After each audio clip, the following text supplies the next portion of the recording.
ഇവന് ഒരു ഒരു ഒരു കാക്കപ്പട്ടിക്ക് പോലും അറിയാൻ മേലായിരുന്നു. പിന്നല്ലേ പന്നം പിടിച്ച് നടന്നവനെയല്ല. അല്ല, പെന്തിക്കോസുകാർക്ക് കൊണ്ടൊരുത്തം വന്ന ഉടനെ അവനെ നേരെ പുൽപ്പിറ്റിലോട്ട് കയറ്റിയല്ലേ. അമ്മയെ കുത്തിക്കൊന്ന ഉടനെ അവൻ പരോളിൽ ഇറങ്ങിയപ്പോ അവനെ കയറ്റി സാക്ഷ്യം പറഞ്ഞു കൺവെൻഷന്. അവൻ പരോളിൽ ഇറങ്ങിയപ്പം ജനറൽ കൺവെൻഷന് അവൻ പറഞ്ഞു എനിക്ക് പരോള് തീരാ, ആ കൂടെ വലിയൊരു സാക്ഷ്യം കൂടെ പറഞ്ഞേച്ച് അവൻ പറഞ്ഞു ഞാൻ അമ്മയെ കുത്തിയ കത്തിയുടെ നീളം വീതി 3 കുത്തി, 3ാമത്തെ കുത്തി വെച്ച് കശക്കി കീറി ചുമ്മാ ഇരിക്കുന്ന കൊച്ചുങ്ങൾ അന്തം വിടുക.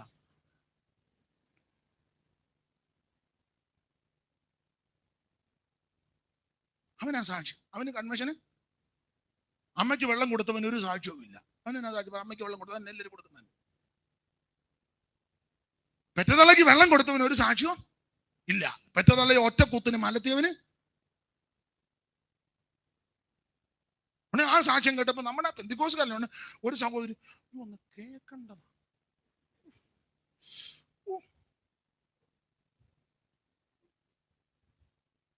അടുത്ത പുള്ളി നമ്മുടെ കൺവെൻഷന് പുള്ളിയെ കിട്ടും.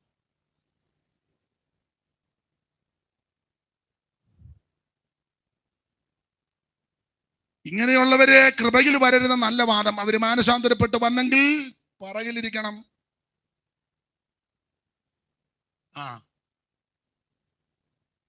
പുറകിലിരുത്തണം. അവൻ പുറകെ ഇരുന്ന ഇതെന്നതാന്ന് ആദ്യം പഠിക്കണം.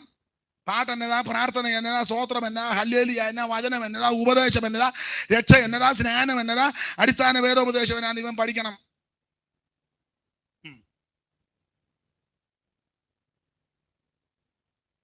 ഒരു ശുശ്രൂഷ ആരംഭിക്കുമ്പോൾ തുടങ്ങുന്ന പാട്ട് എന്നതാ, സന്ദർഭോചിതമായിട്ട് പാടുന്ന പാട്ട് എങ്ങനെ, മെസ്സേജ് എങ്ങനെ, ആരാധന എങ്ങനെ, ലീഡ് ചെയ്യുന്നത് എങ്ങനെ, ഇതൊക്കെ അവൻ പുറകിരുന്ന് പഠിക്കണം.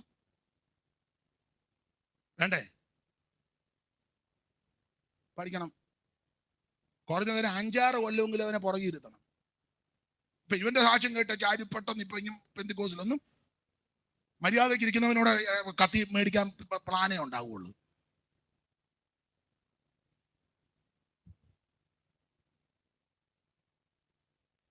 അവൻ കസർത്തുക. അപ്പൊ ചുമ്മാ ഇരിക്കുന്ന കൊച്ചുങ്ങൾക്ക് ഇളക്കം ഉണ്ടാകണം. നമുക്കൊരു സാക്ഷിയില്ലല്ലോ. അവനാണല്ലോ സാക്ഷി. മാസന്മാരെല്ലാം അവനെ കൊണ്ടു നടക്കുന്നു, കാറെ കൊണ്ടു നടക്കുന്നു, അവന് പിന്നെ സ്റ്റാർ ഹോട്ടലിൽ ഭക്ഷണം മേടിച്ചു കൊടുക്കുന്നു, അവന് എല്ലാവരും ഡേറ്റ് കൊടുക്കുന്നു, അവൻ്റെ 3 ഡയറി. അമ്മയ്ക്കും അപ്പനും വെള്ളം കൊടുക്കുന്ന കൊച്ചുങ്ങൾ നമുക്കൊരു സാക്ഷിയാണ്. അപ്പൊ കൊച്ചുങ്ങൾ തിന്നുമെങ്കിൽ ഓൻ കഴിയുമ്പോൾ നമുക്കും സാക്ഷി വരാം. നീ ഒരു കത്തി കൊണ്ടുപോകാൻ നമുക്ക് അപ്പനെ കുത്തി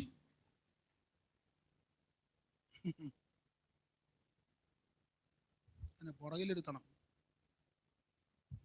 ഇതൊന്നും പറഞ്ഞ ആരോട് പറയാനാ? ഏതപ്പാ കോതമംഗലം.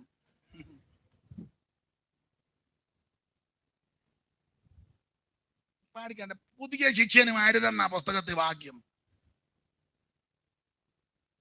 പഠിക്കണ്ടേ? അവൻ ബോധമില്ലാത്ത മൈക്ക് കൊടുത്ത് അവൻ എന്തോ വിളിച്ച് പറഞ്ഞ നമ്മൾ അങ്ങനെ നടന്ന്. പണ്ടൊരുത്തന്നെ ഇതുപോലെ വന്നവനെ അവനെ ജീപ്പേ കയറ്റി വാക്യം വിളിച്ച് പറയുക. അവനും ജീപ്പയിലുണ്ട്. യേശുക്രിസ്തു പാപികളെ രക്ഷിക്കുന്ന രോഗികളെ സഭയ്ക്കുമെന്ന് എല്ലാവരും പറയും. അപ്പം മൈക്ക് കൂടെ അന്നത്തെ കാലമല്ലേ, ഉച്ചഭാഷണി അധികം ഇല്ല, വിരളം അല്ലെ. പണ്ടത്തെ കൺവെൻഷൻ നോട്ടുകൾ ഉച്ചഭാഷണി ഉണ്ടായിരിക്കുന്നതാണ്. ഉച്ചഭാഷണമല്ല, ഇന്ന് ഭക്ഷണമാണ്.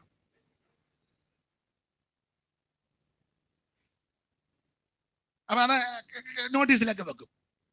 അപ്പൊ ഇവനും ജീപ്പനകത്തുണ്ട്. എല്ലാവരും ഇങ്ങനെ വാക്യങ്ങളൊക്കെ വിളിച്ച് പറയാം. ഇവന് തന്നെയാണ് പോലും. അപ്പൊ ഇവൻ ഞങ്ങളുടെ അച്ഛൻ തോമാച്ചാ ഞാനൂടെ പറയാം. അപ്പൊ പുള്ളി പറഞ്ഞു നീ ആയിട്ടില്ല പഠിപ്പിക്കാൻ പറഞ്ഞു. പിന്നെ ഇവൻ ഇടയ്ക്ക് പറഞ്ഞു ഞാനും പറയാം. മൈക്ക് കൂടെ അല്ലേ പറയാനേ. ജീപ്പ് പറഞ്ഞു ഞാൻ പറഞ്ഞു നീ വന്നതല്ലേ.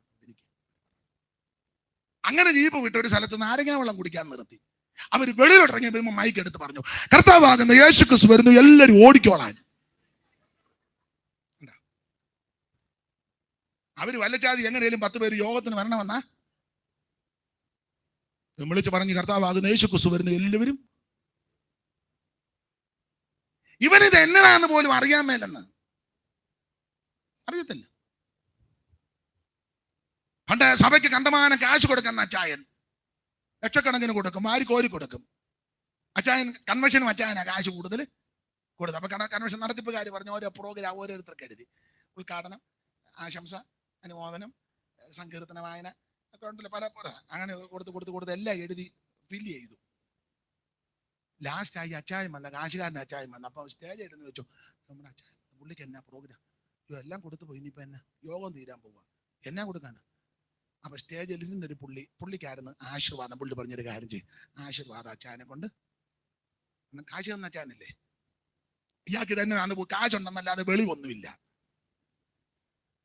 അവസാനം നടത്തിപ്പുകാര് യോഗം തരുന്നത് പറഞ്ഞു, നമ്മുടെ അച്ചായ മുമ്പോട്ട് വന്ന് ആശീർവാദം പറയും. എന്നെ പുള്ളി അങ്ങോട്ട് വന്ന് പറഞ്ഞു, ആശീർവാദം ഇതെന്നതാന്ന് പോലും പുള്ളി മുന്നോട്ട് വന്ന് പറഞ്ഞ് ആശീർവാദം. അപ്പൊ അടുത്തിരുന്ന് ചൊവ്വിനെ ആശീർവാദം പറ, ചൊവ്വിനെ ആശീർവാദം.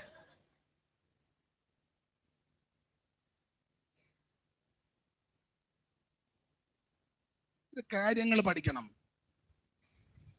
നിങ്ങളെ ചില യോഗങ്ങൾക്ക് ചെന്നേ, ഞാൻ എല്ലാവരെയും ഒന്നും പറയല്ല, നന്നായിട്ട് കാര്യങ്ങൾ ചെയ്യുന്നുണ്ട്. ഒരു യോഗാരംഭത്തിന് തുടക്കത്തിൽ പാടേണ്ട പാട്ടറിയാൻ മേല. യോഗം ആരംഭിക്കുമ്പോൾ സ്തുതിഗീതം പാടണം. നമ്മൾ ഒന്നിച്ച് കൂടുകല്ലേ, ദൈവത്തെ മഹത്വപ്പെടുത്തുന്ന പാട്ടുകൾ. സഭായത്തിനും അങ്ങനെ ആയിരിക്കണം. ഈ അടുത്ത കാലത്ത് ഞാനൊരു യോഗത്തിന് പോയി, അല്പം നേരത്തെ ചെന്നു.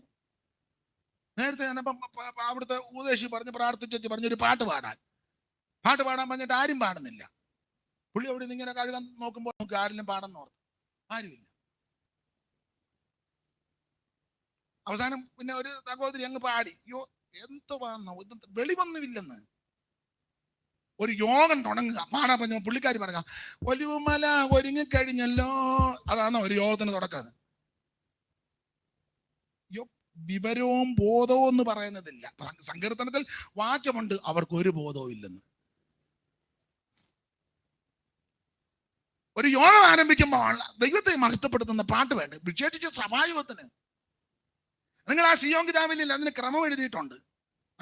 അകാരാദിയൊക്കെ കഴിഞ്ഞ് യോഗാരംഭ ഗീതം, കഷ്ടാനുഭവ ഗീതം, തിരുമേശ, പ്രാർത്ഥന, സമർപ്പണം, അത് ശ്രദ്ധിച്ച് പഠിക്കണം. അല്ല സഭായം നടക്കുമ്പോൾ ഒലിവുമല നിനക്കെന്നെ.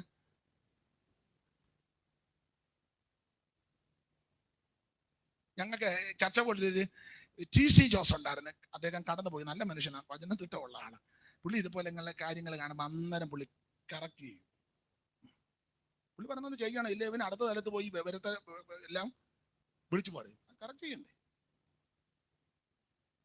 ഒരുത്തന്നെ തുടക്കത്തിൽ ഒരു പാട്ട് പാടി, പുള്ളിയുള്ള സദസ്സില്ല, തുടക്കത്തിൽ പാട്ട് പാടി, ശാന്ത തുറമുഖം അടുത്തു. പുള്ളി ചോദിച്ചാൽ നിനക്കെന്നെ, അവള് തുറമുഖത്തെങ്കിലും അടുത്തു, നീ എവിടെയെങ്കിലും പോയോ? ശാന്ത തുറമുഖം അടുത്തെന്ന്. കൊച്ചമ്മയ്ക്ക് ഇപ്പോഴാ പിടി കെട്ടിയല്ലയോ. പുള്ളി പറഞ്ഞു അവള് തുറമുഖം എങ്കിലും അടുത്തു, നീ ഇപ്പൊ എവിടം വരെ ആയി? ശാന്ത തുറമുഖം അടുത്തെന്ന്.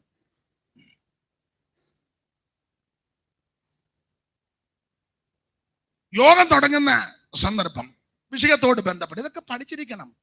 അതിനാ പറഞ്ഞ പുതിയ ശിഷ്യൻ കാശുണ്ടെങ്കിൽ യോഗത്തിന് കാശ് കൊടുത്തോണം. നീ കാശ് കൊടുത്തില്ലെങ്കിലും വേല ദൈവത്തിൻ്റെതാ, ദൈവം നടത്തും.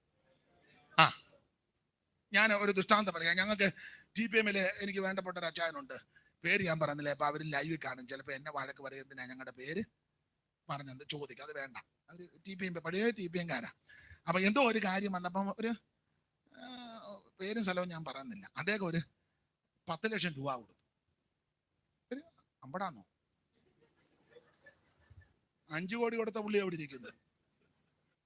നമ്മൾ 50 രൂപ കൊടുത്ത ശീലാന്തിയെ കയറിയായിരിക്കുന്നത്. എന്നുവെച്ചാൽ നമ്മൾ ആ സഭ നിയന്ത്രിക്കുന്നത്. 50 രൂപ കൊടുത്തു.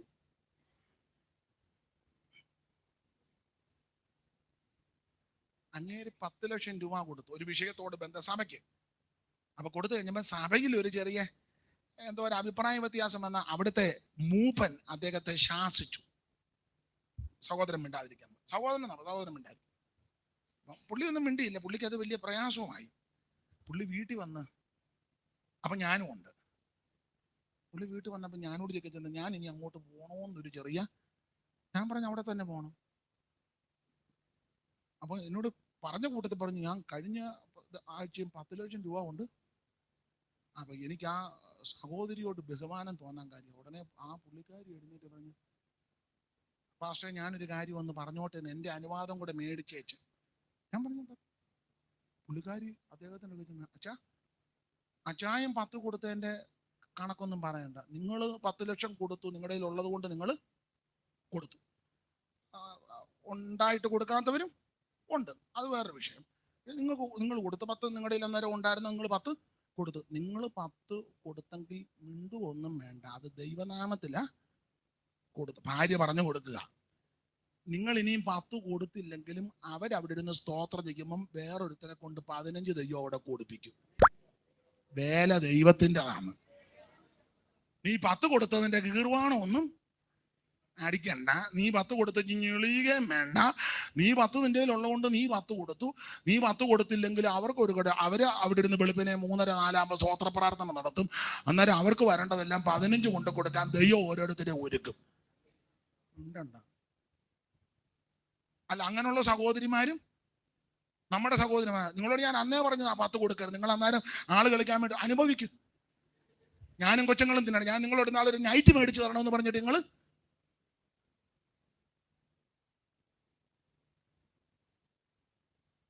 മൂടി പുറത്തിരിക്കുന്ന കണ്ട മാലാഹമാരിയിരിക്കുന്ന പോലെ നല്ല പറ്റിയ, ഞാൻ ഒന്നും പറയുന്നില്ല. സ്തോത്രം. വേല ദൈവത്തിൻ്റെതാ. നീ കൊടുത്താലും കൊടുത്തില്ലേലും വേല ദൈവം നടത്തും. ദൈവമക്കൾ സ്തോത്രത്തിൽ ജാഗരിക്കണം, പ്രാർത്ഥനയിൽ പോരാടണം, മുട്ടയിലിരിക്കണം. ആമേൻ. വേല ദൈവത്തിൻ്റെതാണെന്ന് അത് കർത്താവ് ഭംഗിയായിട്ട് നടത്തും. നാം ദൈവനാമത്തിൽ കൊടുക്കുന്നതിന് ദൈവം ആ കണക്ക് തരുന്നത്. സ്തോത്രം. ആട്ടെ, ഇടയ്ക്ക് കയറി ഇത്രയും പറഞ്ഞതേ ഉള്ളൂ. ദൈവത്തിന് മഹത്വം ഉണ്ടാകട്ടെ. ജീവിതത്തിൽ ക്രമീകരണങ്ങൾ. ജോയ് പാസ്റ്റർ സമയമായെങ്കിൽ പൊക്കും. അദ്ദേഹം വേറൊരു കാര്യത്തിന് ശുശ്രൂഷയ്ക്ക് പോകേണ്ടതുണ്ട്. നമുക്ക് ദൈവം വെച്ചാൽ കാണാം. ദൈവത്തിന് മഹത്വം. അന്ത്യകാലം വന്നെടുത്തു, പെന്തക്കോസ്തീൻ വേലയാണ്. അന്ത്യകാലം വന്നെടുത്തു, പെന്തക്കോസ്തീൻ വേലയാണ്. ചന്തമോടെ ചെയ്താൽ സ്വന്തം നാട്ടിൽ പോയിടാമേ. ചന്തമോടെ ഓ വീണ്ടെടുക്കപ്പെട്ട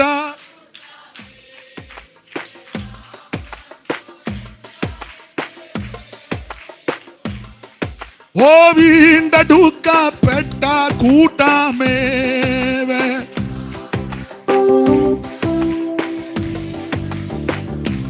കരമുയർത്തി ദൈവത്തിന് മഹത്വം കൊടുക്കാം. അപ്പൊ ഈ ബന്ധനം ഉണ്ടാകാൻ കാര്യം നല്ലതല്ല. ശിമയോനെ പിടിച്ച് യോസേഫ് അവര് കാണിക്ക് ബന്ധിച്ചു. വീട്ടിൽ ചെന്ന് അവിടെ തിരിച്ചു വരാൻ പറഞ്ഞു. അങ്ങനെ പരുവക്കേടായിട്ട് ഇവര് തിരിച്ചു പോയി. വഴി വെച്ച് ചാക്കടിച്ചപ്പോ ചാക്കിനകത്ത് ദ്രവ്യം, ചാക്കിനകത്ത് വെപ്രാളമായി. ഞാനേ പറയാനുണ്ട്, ഈ സാധാരണ നിലയിൽ കാശ് കാണുമ്പോ സന്തോഷമല്ലേ വരണ്ടേ? അല്ലേ? ദ്രവ്യം, കാശ് കാണുമ്പോ സന്തോഷമല്ലോ, മനസ്സിനൊരു കുളിർമ. ഇവരെന്തിനാ ഈ വെപ്രാളപ്പെടുന്നത്?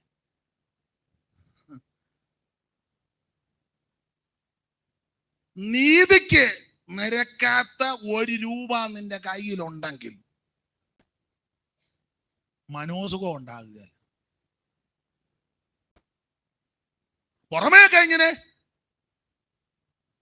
കാണുകയും ചിരിക്കുകയൊക്കെ ചെയ്യാം. എന്തുകൊണ്ട് വിഷയം? നിന്റെ അകത്ത് പിടപ്പായിരിക്കും. നീതിക്ക് നിരക്കാത്തത് എല്ലാം കൃത്യത്തിന്റെ കാര്യം പോണം. ഉദാഹരണം, വസ്തു ഭാഗോടമ്പടി ചെയ്യുമ്പോൾ ചേട്ടനുള്ളത് കൃത്യം കൊടുത്തിരിക്കണം, അനിയനുള്ളത് കൊടുത്തിരിക്കണം, പെങ്ങൾക്കുള്ളത് കൊടുത്തിരിക്കണം, മാതാപിതാക്കൾക്കുണ്ടെങ്കിൽ അത് കൊടുത്തിരിക്കണം. ഇടപാടുകളൊക്കെ ക്ലിയർ ആയിരിക്കണം. അല്ല അതപ്പം ചാകാറായി കിടക്കുമ്പോൾ കുറുക്കൊഴിച്ചു കൊടുത്ത് തള്ളവല്ല അമ്മയ്ക്ക് ഒപ്പും മേടിച്ച് കള്ളയാധാരം ഉണ്ടാക്കിയാൽ നിന്റെ ആയുസ് രക്ഷപ്പെടുകയില്ല. നാടൻ ഭാഷ പറഞ്ഞാൽ നീ ഒരു നടക്ക് പോവുകയില്ല. അങ്ങനെയൊക്കെയുള്ള ബിരുദന്മാരൊത്തിരി ഉണ്ട്. സ്തോത്രം. ശരിയാകുകയില്ല. കള്ളത്തുലാസ് യഹോവയ്ക്ക് വെറുപ്പാ, ഒത്തപടി അവിടത്തേക്ക് പ്രസാദമാണ്. കൃത്യമായിരിക്കണം കാര്യങ്ങളൊക്കെ. ഇടപാടുകളൊക്കെ തീർക്കണം. സക്കായി അങ്ങനല്ലേ പറഞ്ഞേ? ആരോടെങ്കിലും വല്ലതും ചതിവായിട്ട് വാങ്ങിയിട്ടുണ്ടെങ്കിൽ 3 ദിവസം ക്രൂസൈഡ് നടത്താൻ തന്നു. പിന്നെ എങ്ങനെ എങ്ങനെ നിങ്ങൾ പറ. അതാ മാനസാന്തരം. അല്ല നടുപ്പിച്ച് തട്ടിയേച്ച് യോഗം നടത്താന്നല്ല. സ്തോത്രം. ക്ലിയർ ആയിരിക്കണം കാര്യങ്ങൾ. ചിലപ്പോ ആൾക്കാർ പറയും കഴിവില്ല, മണ്ടന, ബുദ്ധിയില്ലെന്നൊക്കെ പറയും. അതങ്ങനെ ഇരിക്കട്ടെ. നിന്നെ അറിയുന്നൊരു ദൈവമുണ്ട്. അവിടുന്ന് നീതിയുള്ള ദൈവമാ. സ്തോത്രം. അന്യായമായിട്ട് ധനം സമ്പാദിക്കുന്നവൻ താനിടാത്ത മുട്ടമേൽ പൊരുന്നിരിക്കുന്ന തിത്തിരിപ്പക്ഷിയെ പോലെ, കുരുകിൽ പാറിപ്പോകുന്നത് പോലെ അന്യായമായി സമ്പാദിക്കുന്നത്. ഒരു കഷണം അപ്പവും ഒരല്പം വെള്ളവും മതി. അത് ന്യായമാണെങ്കിൽ അതാ സുഖം. ബാലകന്മാർക്ക് പച്ചവെള്ളവും ചാക്ക് പദാർത്ഥം. പക്ഷെ മറ്റവരെക്കാളും നല്ല പ്രസരിപ്പാണ്, നല്ല പ്രസരിപ്പ്. അത് മതി. ആൾക്കാരെ കൊണ്ട് ഒത്തിരി മിടുക്കാന്ന് പറയിപ്പിക്കുന്നത് നല്ലത്, ആളെ ക്ലിയർ ആന്ന് പറയിപ്പിക്കുന്നതാണ് നല്ലത്. അതാണ് നല്ലത്. സ്തോത്രം. അപ്പൊ യോസേപ്പ് പറഞ്ഞ അവനെ ഇഞ്ഞു കൊണ്ടുപോവാ. ഇവര് വഴി വെച്ച് കഴുതയ്ക്ക് തീൻ കൊടുക്കാൻ നോക്കുമ്പോ ചാക്കിനകത്ത് ദ്രവ്യ അന്തം വിട്ടുപോയി. ഓടിച്ച് അവസാനിപ്പിക്കാം. വീട്ടിൽ ചെന്ന് അപ്പനോട് കാര്യം പറഞ്ഞു. അപ്പൻ കാര്യങ്ങൾ ചോദിച്ചു പറഞ്ഞു. എങ്ങനെ ഉണ്ടായിരുന്നല്ലോ എൻ്റെ അപ്പച്ച? ധാന്യമൊക്കെ കെട്ടി, പക്ഷെ ഭയങ്കര ബന്ധനമുള്ളൊരു ഏരിയയായ അതെന്തുവാ? അയ്യോ, ദേശാധിപതിയുടെ ബന്ധനം. ഞങ്ങൾ ചെന്നപ്പം മുതൽ കാൽവറി രക്തം പറഞ്ഞ അവിടുന്ന് പോകുന്നത്. അപ്പം ചോദിച്ചു, എന്നെ വിഷയം പറ. വിഷയം എന്നാ? ശിമയോനെ ബന്ധിച്ചു. അയ്യോ, അവൻ എന്ത് ചെയ്യും? അവനെ അവിടെ ബന്ധിച്ചു വെച്ചു, ദേശാധിപതി.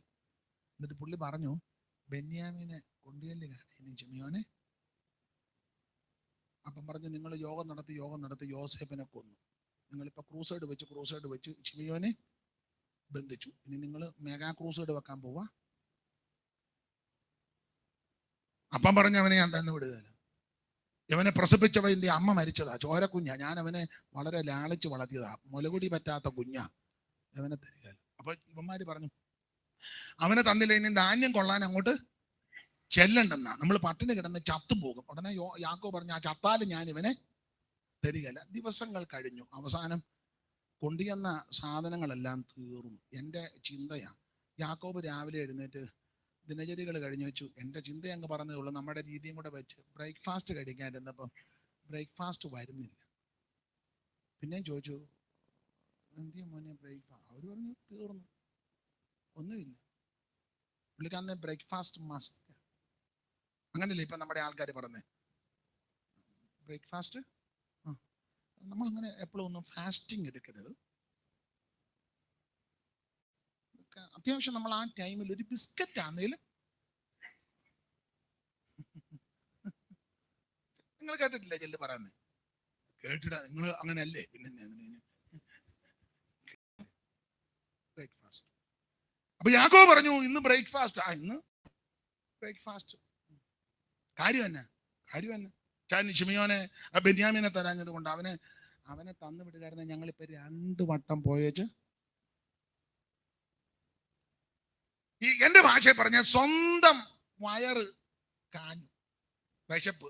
ഞങ്ങളുടെ അവിടെ പിള്ളേര് പണ്ടത്തെ ഭാഷ, ഇപ്പോഴത്തെ ഭാഷ കേൾക്കാനില്ല, വയറ്റിൽ പൈലോ അടിച്ചു. വയറ്റിൽ പൈലോ അടിച്ചപ്പം യാക്കോബ് തീരുമാനവും മാറ്റി. നേരത്തെ ചാക്ക് നിറച്ച് ധാന്യം കണ്ടപ്പോൾ ആ പൂർണ്ണ തീരുമാനം, ചത്താലും ബെന്യാമീനെ. അവസാനം വയറും കാലിയായി, വീടും കാലിയായി, ചാക്കും കാലിയായപ്പം പയ്യെ തീരുമാനം അയച്ചു. അപ്പൻ മക്കളോട് പറഞ്ഞു, ഒരു കാര്യം ചെയ്യും, ഞാൻ അന്നാലത്തെ ആ ദുർബല നിമിഷത്തിൽ ഒരു തീരുമാനം എടുത്തന്നേ ഉള്ളൂ. ഒരു കാര്യം ചെയ്യും, വിശന്നിട്ടാണ്, കുടലൂടെ കരിയുന്ന മണം വരുന്നു, അതുകൊണ്ട് ബെന്യാമീനെ കൊണ്ടുപോകൂ. എന്നാലും പറഞ്ഞു, അച്ഛൻ നേരത്തെ പറയാൻ ഞങ്ങളിപ്പം 2 വട്ടം പോയിട്ട്. അപ്പം വലിയ നല്ല പൊരിഞ്ഞ മോനാ. അപ്പം പറഞ്ഞൊരു കാര്യം, നിങ്ങൾ ആ ദേശാധിപതി അത്ര വലിയ അത് ഭയങ്കര ഒരു കാര്യം, നിങ്ങൾ പുള്ളിനെ വടകണം. അതെങ്ങനെ? ഇതെല്ലാം കൊണ്ട് പുള്ളിക്ക് തിരുമുൽ കാഴ്ച വെക്കണം.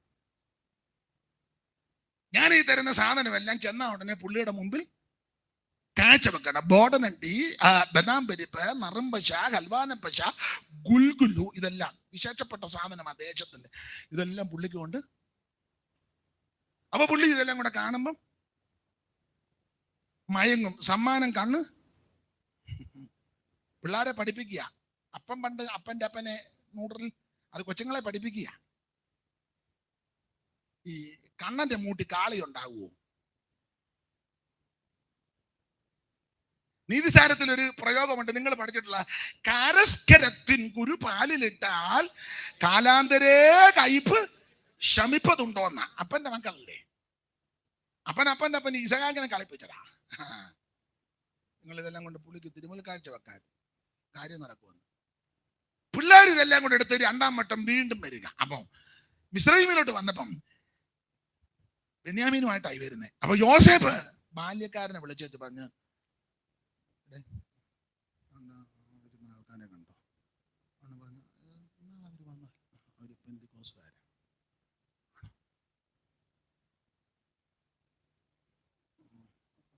എന്തോ സാറേ, അവര് നീ ഒന്ന് ഇവിടെ ക്യൂ നിൽക്കണ്ട, എന്റെ ക്വാർട്ടേഴ്സിലോട്ട് കൊണ്ടുപോക്കണം. യുവമാര് പമ്മി വരിക. അറിയാം, യോസേഫിന്റെ പോകുക നാം പോർവീരരായി രക്ഷകനേശുവിൻ പ്രിയ. അപ്പൊ ഈ പാട്ടുമൊക്കെ പാടിയ വരുന്നത് ഇവര്. അപ്പൊ യോസേഫ് ബാല്യക്കാരനെ വിളിച്ചു ക്വാർട്ടേഴ്സിലോട്ട്. യോസേഫ് ഒന്നും അറിയാത്ത രീതി ധാന്യം. അപ്പൊ ഈ അസിസ്റ്റന്റ് വന്ന്,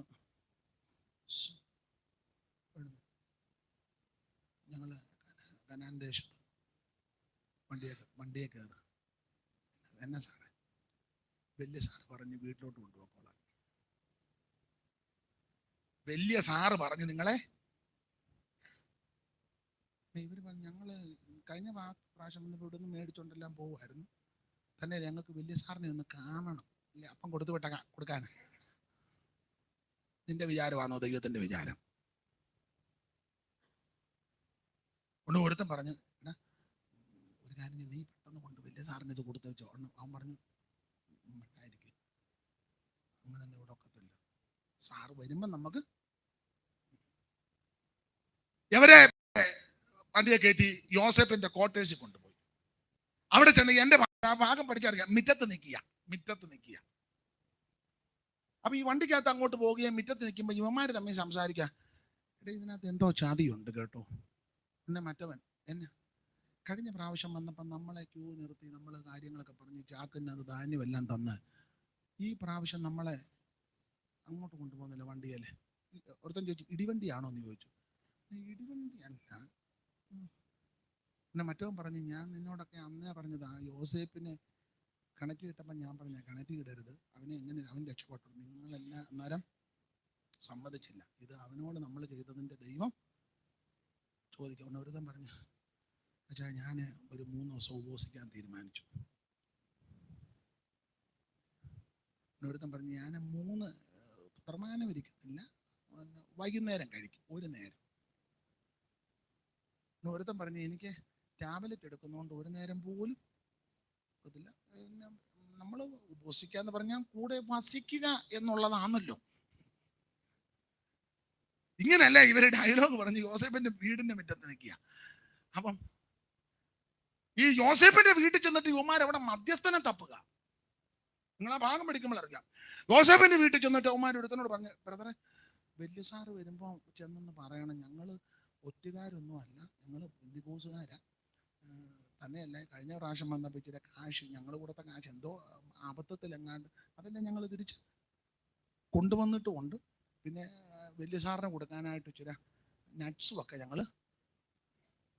ഞാൻ പറഞ്ഞു, വലിയ സാറ് നട്ട്സ് ഉപയോഗിക്കുകയല്ല സാറ്, കൊളസ്ട്രോള്. സ്തോത്രം. എന്റെ ചിന്ത, യോസേപ്പിന്റെ വീട്ടിൽ ചെന്നിട്ട് ഇവൻ മധ്യസ്ഥനെ പിടിക്കുക. നീ നല്ല യോസേപ്പ് ആകുന്ന യേശുവിന്റെ അടുക്ക വന്നിട്ട് എന്തിനാ ഇടയ്ക്ക് ഒരുത്തനെ പിടിക്കുന്നേ? കന്യാമറിയോം വേണ്ട, ഗീവർഗീസ് പുണ്യാളനും വേണ്ട, അന്ത്രയോസ് പുണ്യാളനും വേണ്ട, വേളാങ്കണ്ണി തള്ളയും വേണ്ട, മണർകാട് തള്ളയും വേണ്ട, ഒരപ്പനും വേണ്ട, ഒരു തള്ളയും വേണ്ട. ദൈവത്തിനും മനുഷ്യക്കും മധ്യസ്ഥന് ഒരുവൻ, അത് യേശു ക്രിസ്തു മാത്രം.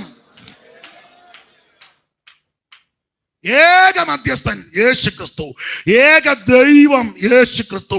വെളിപ്പാട് പുസ്തകത്തിൽ ഒരേ ഒരു പരിശുദ്ധൻ, അത് ദൈവം തമ്പുരാൻ. അല്ലാതെ കിഴക്കൊരു പരിശുദ്ധൻ, വടക്കൊരു പരിശുദ്ധൻ, തെക്കൊരു പരിശുദ്ധൻ, പടിഞ്ഞാറൊരു പരിശുദ്ധൻ. കിഴക്കിന്റെ പരിശുദ്ധൻ നീയല്ലോ ഏക പരിശുദ്ധൻ. നിങ്ങളുടെ നായകൻ എന്നാരും പേരെടുക്കരുത്. ഒരുത്തനത്രേ നിങ്ങളുടെ നായകൻ, അത് യേശു ക്രിസ്തു. അവിടുന്ന് ജീവനായകൻ, അവിടുന്ന് വിശ്വാസത്തിന് നായകൻ, അവിടുന്ന് രക്ഷാനായകൻ. ഒരുത്തൻ മാത്രമാണ് നമ്മുടെ നായകൻ. നിങ്ങളിൽ ആരും പിതാവെന്ന് പേരെടുക്കരുത്. ഒരുത്തനത്രേ നമ്മുടെ പിതാവ്, സ്വർഗത്തൻ. അല്ലാതെ പാലാ പിതാവും ചങ്ങനാശ്ശേരി പിതാവും വയനാട് പിതാവും മനസ്സിലാകുന്നില്ല. ഒറ്റ പിതാവേ ഉള്ളൂ, സ്വർഗസ്ഥൻ. ഒരേ ഒരു മധ്യസ്ഥൻ യേശു ക്രിസ്തു. ഒരേ ഒരു ദൈവം, സർവജ്ഞനായ ദൈവം. ഈ കാണുന്ന സകല ജരാചരങ്ങളെ അണ്ടകടാകത്ത്, ബ്രഹ്മാണ്ട ഗോഡിടാണ്ടത്ത് ഒറ്റ വാക്ക് കൊണ്ട് ഉളവാക്കി താരസഞ്ചയങ്ങളെ വാരി നിരത്തിയ ഒരുവനേ ഉള്ളൂ, അത് നസ്രയനാകുന്ന യേശു ക്രിസ്തു. സമുദ്രത്തിന് മണൽ കൊണ്ട് അതിരിട്ടേച്ച് പറഞ്ഞ് ഇവിടം വരെ ഇങ്ങോട്ട് കിടക്കരുത്. ആകാശത്തെ വെള്ളിക്കോല് കൊണ്ട് അളക്കുകയും ഭൂമിയിലെ പൊടി നാടിയിൽ കൊള്ളുകയും അവൻ ആകാശത്തിന്റെ പരിമാണം അളക്കുകയും അവൻ മനുഷ്യനെ നിർമ്മിച്ചവന്റെ മൂക്കിൽ ജീവന്റെ ശ്വാസം ഊതി സകലത്തെയും നിയന്ത്രിക്കുന്ന, സകലത്തിന്റെ ഉടമസ്ഥനായ, സകലത്തെയും ഭരിക്കുന്ന, സകലത്തെയും നിയന്ത്രിക്കുന്ന ഒരേ ഒരുവൻ നസ്രയനാകുന്ന യേശു ക്രിസ്തു. മറ്റൊരുത്തനും രക്ഷയില്ല. രക്ഷിക്കപ്പെടാൻ ഒരേ ഒരു മാർഗം, ഒരേ ഒരു വഴി യേശു ക്രിസ്തു മാത്രം. അതികൾ ഒഴിച്ചെന്നെ കാക്കുന്നവൻ, ഭക്ഷണാദികൾ തന്നു നിത്യം പോറ്റുന്നവൻ. ആദികൾ ഒഴിച്ചെന്നെ കാക്കുന്നവൻ, ഭക്ഷണാദികൾ തന്നു നിത്യം പോറ്റുന്നവൻ. നീതി വഴിയിൽ എന്നെ നടത്തിക്കൊണ്ടു അവൻ എൻ എൻ എൻ എൻ ജീവനായകനെ മനുവേ ലേ ലേ ലേലൻ ജീവനായകനെ.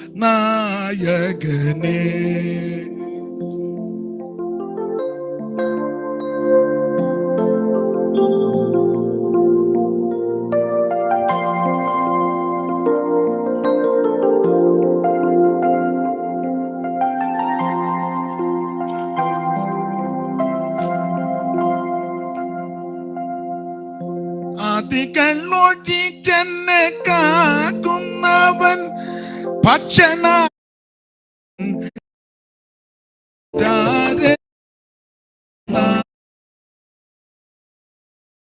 ബാല്യകാലം പറഞ്ഞു. ഇവിടെ ഇടയ്ക്ക് നിൽക്കുന്ന പരിപാടിയൊന്നും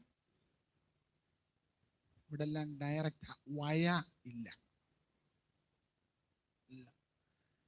വലിയ സാർ ഇപ്പം വരും, ടൈമായി, നേരിട്ട് കാര്യം പറഞ്ഞോളാൻ പറഞ്ഞു. അങ്ങനെ നിൽക്കുമ്പോൾ ഇവര് വെപ്രാള. അപ്പൊ ഇവര് ഓരോ ചിന്തയാണ്. ഒരുത്തൻ പറഞ്ഞു നിന്നോട് അന്ന് പറഞ്ഞ അവനെ വിൽക്കരുത്. ഒരുത്തൻ പറഞ്ഞ കാശ് എന്ത് ചെയ്യടാ, 20 വെള്ളിക്കാശ്, അത് നമ്മൾ കപ്പലിന്റെ മേടിച്ചു കഴിച്ചില്ലേ, അത് ഓത്രകാഴ്ച കിട്ടിയിരുന്നെങ്കിലെങ്കിലും ഇത്രയും കുഴപ്പം. പല അഭിപ്രായങ്ങൾ. അങ്ങനെ ഇരിക്കുമോ യോസേപ്പ് വന്നു. യോസേപ്പ് ഇങ്ങോട്ട് രഥത്തിൽ വന്നിറങ്ങിച്ച് ഇമാര് മുറ്റത്ത് ഇപ്പോണ്ട് ഇത്രയും പേര്. യോസേപ്പ് നേരെ അകത്തോട്ട് കയറി മൈൻഡ് ചെയ്തു.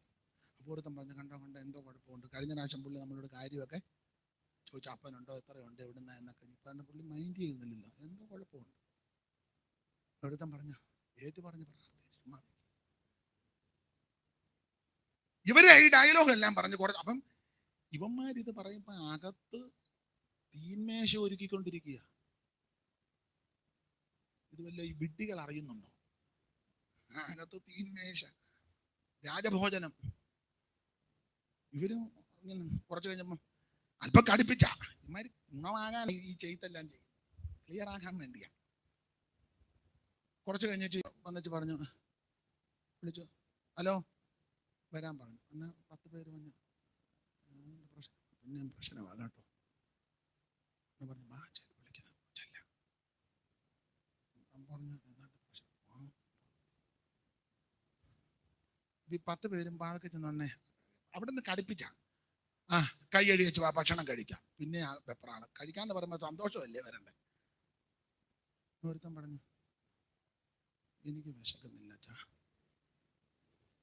പിന്നെ മറ്റേ ഞാൻ ഫാസ്റ്റിംഗ്. പിന്നെ മറ്റവൻ പറഞ്ഞു, എനിക്ക് വീട്ടിൽ നിന്ന് പോന്നപ്പം വിശപ്പുണ്ടായിരുന്നു, ഇപ്പൊ ഇവിടെ വന്നപ്പോ എന്റെ വിശപ്പല്ല.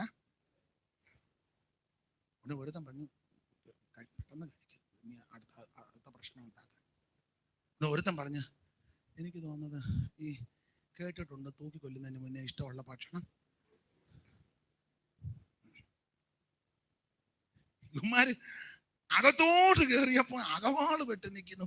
തീന്മേശ മുഴുവൻ ഭക്ഷണം, ഒരു 12 ചെയറും.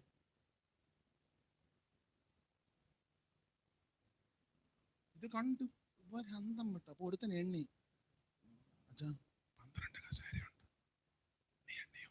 ഞാൻ പെട്ടെന്ന് നമ്മള് 11 ഉള്ളല്ലോ, ഒന്ന് വലിയ സാറിരിക്കാനായിരിക്കും.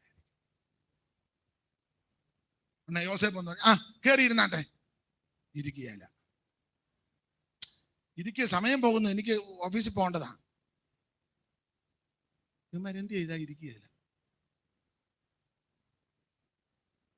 വ്രതം പറഞ്ഞ എൻ്റെ കാല് മരച്ചിരിക്കുക. മരപ്പുണ്ടാവും, ആള് ക്ലിയർ അല്ലെങ്കിൽ പിന്നെ. ഇവര് ഇരിക്കാതെ വന്നപ്പോ യോസേപ്പ് ഇങ്ങോട്ട് വന്നിട്ട് അവിടെ എഴുതിയിട്ടുണ്ട്, ക്രമത്തിൽ ഇരുത്തി. യോസേപ്പ് അങ്ങിരുത്തി. അവൻ മൂത്തവൻ തുടങ്ങി ഇളയവൻ വരെ പ്രായത്തിനൊത്തവണ്ണം. യോസേപ്പിന് ഇവരെ എല്ലാം നല്ലതുപോലെ അറിയാമല്ലോ, നല്ലതുപോലെ അറിയാം. യോസേപ്പ് വന്ന് രൂപനെ അവിടെ ഇരുത്തി, ശിമയോനെ അവിടെ ഇരുത്തി, പിന്നെ ലേവിയെ ഇരുത്തി, യഹൂദയെ ഇരുത്തി, ഇങ്ങനെ ഇരുത്തി. എൻ്റെ ഭാവനയും കൂടെ ഇങ്ങേയറ്റ 12 കസേര ബെന്യാമിനെ ഇരുത്തി, 11 പുള്ളിയും കയറിയിരുന്നു. അപ്പൊ യവന്മാരിങ്ങനെ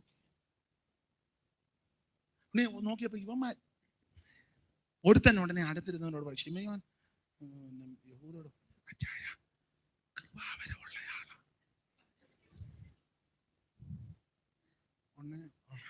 പുള്ളി പറഞ്ഞു, നമ്മുടെ പ്രായം അനുസരിച്ച് ഇരുത്തിയേക്കുന്നത്.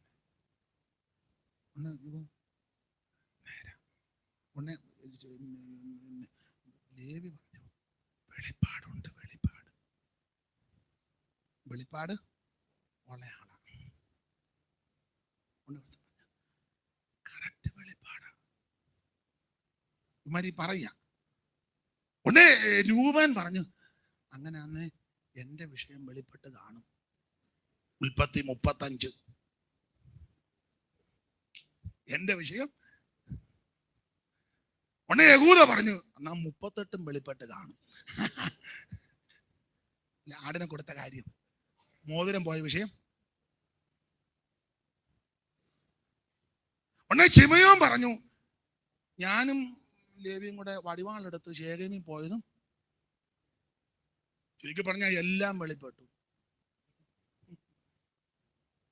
സ്തോത്രം, എല്ലാം പുള്ളിക്ക് വെളിപ്പെട്ടു. ദൈവത്തിന് മഹത്വം. ഇനി ഞാൻ അധികം ആ ഭാഗം വിവരിക്കുന്നില്ല. പോയാൽ ഇന്ന് നാളെയും മറ്റന്നാളും ഒരു 5-6 ദിവസം ഉണ്ടെങ്കിലും ദൈവകൃപയെ ശരണപ്പെട്ട് ഇങ്ങനെ അങ്ങ് പോകും.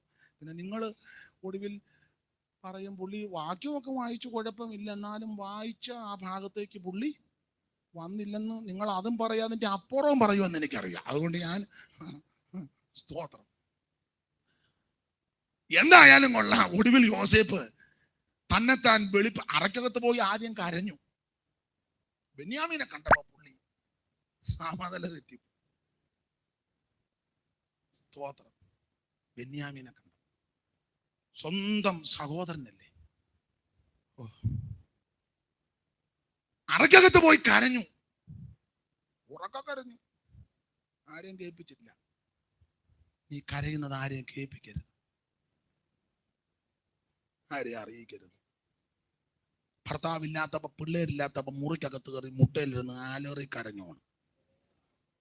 ഭാര്യ അടുത്തില്ലാത്തപ്പോൾ, പിള്ളേരില്ലാത്തപ്പോൾ, ചിലപ്പോൾ ഓഫീസിലോ ബിസിനസ് ചെയ്യുന്ന രംഗങ്ങളിലോ അവസരം കിട്ടിയ, അല്ലെങ്കിൽ വലിയ കാട്ടിന്, ഇവിടെ നിന്ന് കാട് ഇഷ്ടം പോലെ ഉണ്ടല്ലോ, കാട്ടിലോട്ട് പോയി ആന പിടിക്കരുത്.